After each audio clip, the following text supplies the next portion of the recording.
Let's have a look at how to upgrade a computer's firmware. The firmware inside a computer acts as software specifically designed for hardware, providing essential instructions for the hardware to function properly. Without it, the hardware would not be able to operate. Computers run UEFI, or on older computers, BIOS. Essentially, either of them are collectively known as firmware. Computers have a little chip on the motherboard that stores the firmware. You can see an example of a UEFI chip. You'll notice the chips are quite small and don't have too many pins. Even modern computers don't require a lot of software to get the computer operating, thus the chip is not that big. In older computers, the BIOS chip was larger and in some cases could be removed from the motherboard if required.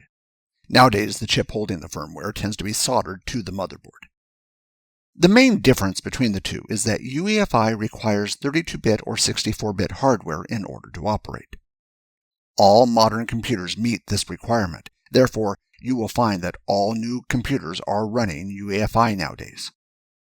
BIOS, in contrast, boots the computer in 16-bit mode. This is because the first PC computers used 16 bits, so BIOS boots into 16-bit mode to remain compatible with older computers. Once the computer starts up, the operating system can switch to 32-bit or 64-bit mode.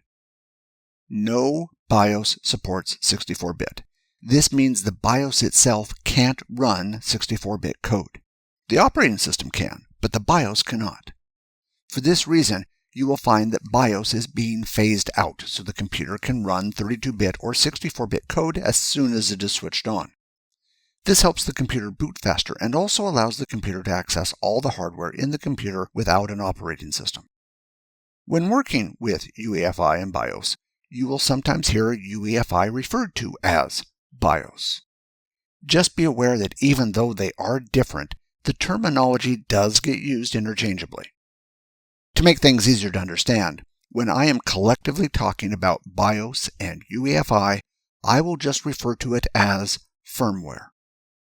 Before I look at upgrading the firmware, let's have a look at what happens when the computer boots up.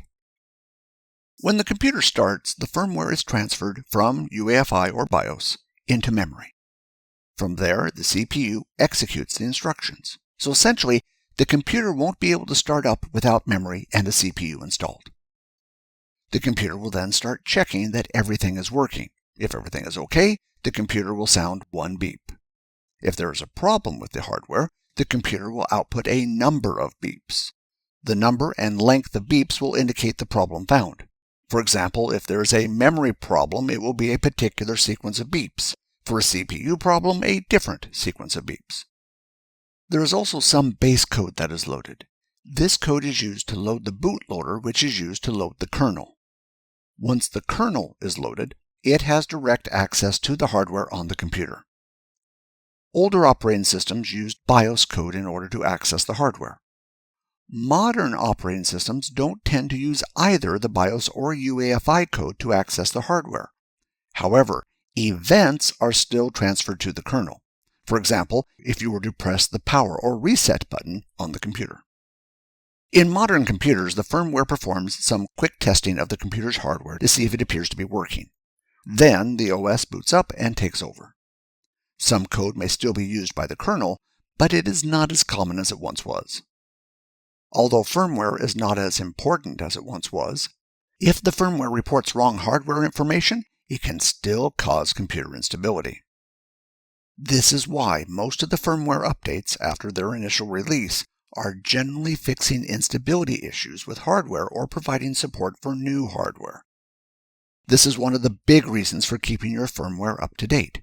Your computer may work with older firmware, but if there are stability problems, this may cause random crashes or other performance problems. So, let's have a look at how to update it. To start with, I will upgrade the UEFI on this computer. You will notice that when the computer starts up, there's a message at the bottom saying that, to enter the update tool, Ctrl plus F5 key. You will notice that it says BIOS, even though this computer is using UEFI. Don't be surprised if, on newer computers, the term BIOS is still used. It is what we're all used to. In this case, I won't press Ctrl F5 to access the tool. I will instead press the Delete key to go into the BIOS to show you a different way of accessing the Update tool. At the bottom left of the screen, notice there is an option to open mFlash. When selecting this option, I will be prompted to reboot. Modern computers should have this option to update the BIOS or firmware using a utility. The utility is generally not part of the computer setup, but a separate tool. Sometimes the computer will need to restart to use the tool, while at other times the computer setup will launch the tool and a reboot is not required. In this case, a reboot is required, so I will press yes to reboot it. The computer will reboot into the Flash utility. You will notice that I will get a message about BitLocker. If you are using BitLocker, any detectable changes to the computer's hardware will put BitLocker into recovery mode. When in this mode, you will need to enter a recovery key to boot the computer. Hopefully you put it in a safe place when you created the BitLocker drive. Unfortunately, when in recovery mode, even if you know the password of the computer, you won't be able to boot the computer without the recovery key and your data will be lost. The other option is to temporarily suspend BitLocker. If BitLocker is suspended during the update, it won't put the computer into recovery mode. If you are using BitLocker, make sure you are aware of the potential problems before you update your firmware. You don't want to lose all your data. I will now press Yes to enter the Update utility. The utility will expect there to be an update on a USB flash drive. I will next need to download an update and put it on a USB flash drive. In some cases, you may already have the latest version. In this case, you can see in the middle of the screen, the current version is 1.30. You don't have to go into the Update utility to see the version number. When the computer started up, the version number was listed at the top of the screen. However, in the case of this computer, it was not in an easy-to-understand format. In the middle is 130. This is the version number 1.30. It is easy to miss it. To the right is the date the update was created. This is probably easier to spot than the version number. The version number was also shown in the computer setup. Once again, the version number is not really clear, but if you see a date that is pretty old, you should see if there is an update. To get the update, I will need to go to the manufacturer's website. It is a matter of searching for your motherboard, then going to the Download section. On this website, it is under BIOS Updates. It may be listed under UEFI or Firmware Updates, depending on what the manufacturer decided to name it.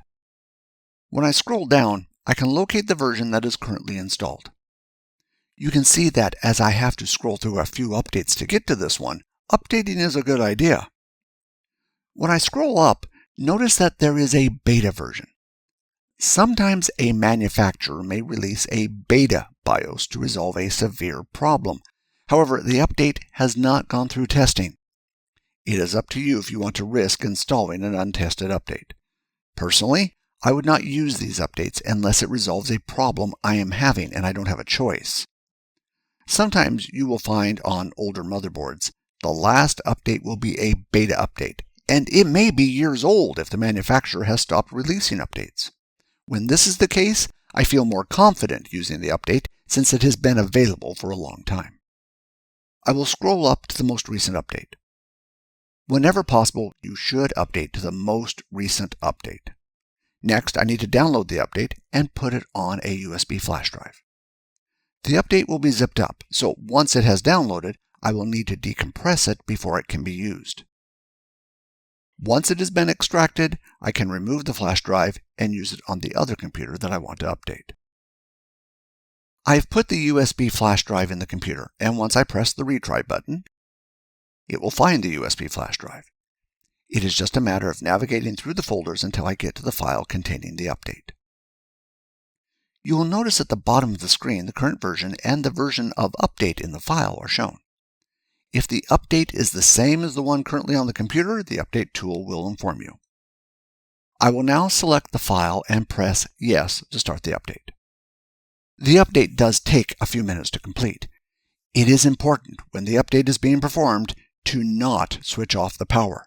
If power is lost during the update, it will be incomplete and there's a good chance your computer will not be able to boot. I will now pause the video and return when the update is complete. Once the update has completed, the computer will restart with the new firmware. You will notice that I will get a message saying that changes have been detected. When you perform an update, generally the previous settings will be kept. However, newer versions may have settings that did not exist in the previous version. Thus, most of the time, this message is saying the computer setup wants to set the new values that did not exist before, at least to their default settings. I will now enter the computer's setup. You will notice that the update is shown at the top. Thus, the computer has been updated. In some cases, the manufacturer may provide software to update the firmware in Windows. On this computer, there is software from the manufacturer that will update the firmware from Windows. From the manufacturer's website, I will select Support and then select BIOS. This will show all the updates that are available. Notice that there are 2 updates for each version, the Instant Flash version and the Windows version. I will select the Windows version and download it. You will notice that I get a message saying that once the upgrade is complete, you can't go back, and also it is not recommended to update your system if it is running normally. I will press OK and download the update. You will notice in the description of the update there is a message saying not to update if your system is running normally. Notice all the updates at the bottom do not have this message. When updating your firmware, sometimes it may not be worth updating. In this example, after version 3.3, it appears all the updates are very minor in nature and aimed at particular hardware. There is always a risk when updating the firmware that if it fails during the update, your computer will be unusable. Some computers come with dual BIOS or dual UEFI to give you a backup if this occurs. However, not all motherboards have this feature. In a lot of cases, if the update fails, your motherboard will not be usable. I previously downloaded the update and decompressed it. The update contains the new firmware and the updated software. When I run the update software, it unfortunately fails. Although this update was made to run on Windows 11 and this computer is running Windows 11, updates on the computer have prevented it from running. I have found that tools for updating firmware can be unreliable. Sometimes they work, sometimes they don't. I've also had one crash during the update, which made the computer unusable. Thus, if you decide to update through Windows, I would exercise caution. I have had them work really well, but they tend to be a little riskier than updating the firmware using the previous method that I looked at. I will now have a look at an old BIOS-based computer, although the process is much the same. Once the computer starts up, at the bottom there's an option to launch the update tool. In this case, however, I will press Delete to go into the BIOS. As with UEFI, there's an option to launch the update utility, in this case F8. Once I press F8, I will be given the option to launch the update tool.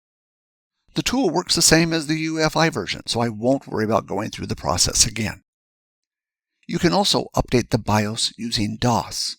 However, modern computers generally support updating the BIOS using a USB flash drive. So I won't worry about showing you how to do this, since you are unlikely to have to do it nowadays. That concludes this video on updating the UEFI or BIOS on your computer. I hope you have found this video informative. Until the next video from us, I would like to thank you for watching.